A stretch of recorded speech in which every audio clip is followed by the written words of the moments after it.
Well, the background to the Berlin story is that back in the 80s, the schools were experiencing really significant volumes of playground violence and tried to get to the bottom of what was behind that. And one of the things they came to believe was that the environment that the children were in had a big impact there. So what they did was to kind of reimagine what a playground could be like and go back to first principles. The first thing you notice in the Berlin schools is a very different approach. Nature is allowed to come up through the cracks. It's something that is not just tolerated but celebrated, and so nettles grow in peaceful coexistence with children. And I think there's a risk in Scotland that we kind of manage and tidy nature out of children's lives, and there was a sense in Berlin that they needed to do the opposite. They needed to give children more opportunities to engage with nature, and you notice a very different attitude to risk. There's definitely a sense that risk and adventurous play is something that's important. And so you see that in a number of ways. You see fall heights commonly of 6 feet, boulders that children can scramble on and jump off. But what they said was that yes, it does lead to more accidents, but it leads to more minor accidents. So yes, more scrapes and bumps and bruises, but serious injuries, far fewer.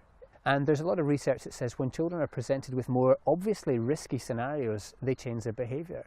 They're not going to monkey about the same way when they recognise that there's a bigger fall height. I think one of the things that we noticed was that a lot of children were out of sight for the whole of playtime, something that generally doesn't happen. In Scotland, we feel that playground supervision means you need to be able to see children all the time. In Berlin, there was an opposite philosophy, that actually what children needed during break time was to escape the classroom and escape the adults, that was a very healthy thing. Because they were so involved in the play that they were undertaking, that behaviour improved radically, and that was the stimulus to the original redesign, was behaviour, and that it did very significantly improve. When you say the word playground, you tend to think of play equipment, and yet how many Scottish school playgrounds have any form of significant play equipment in them?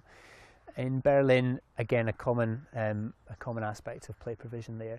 The play equipment was always rustic. It was always quite adventurous, but they were designed to be something that would present the children with challenge and with risk. In Scotland, when it rains, we have what we call wet play, which is almost a contradiction in terms it means the children don't get wet and they don't really play, they have to stay indoors. In Berlin, they were thinking a lot about how to make rain a playful kind of thing, and a common example of that was creating little kind of stream rivulets through school grounds, so that when it rained you had little temporary streams forming. Or another school where they drained the rainwater into splash pools that were designed for kids to jump up and down and splash around in.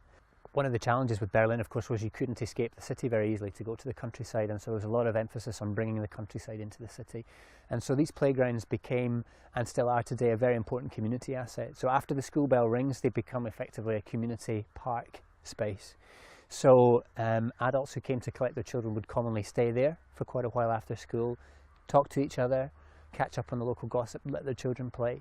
Another key community aspect of playgrounds in Berlin is community involvement in looking after these spaces, and it's common for the parents to organise work days in the school playgrounds. But what we really loved was the way that turned out to be a real kind of fun social event. So people would bring their picnics, someone would organise a barbecue, and the whole thing had a fantastic kind of community enriching feel to it.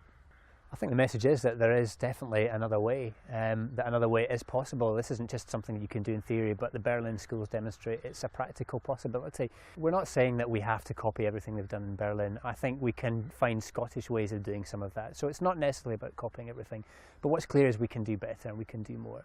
But if we're going to do more and do better, it's going to need all of us to get involved in that.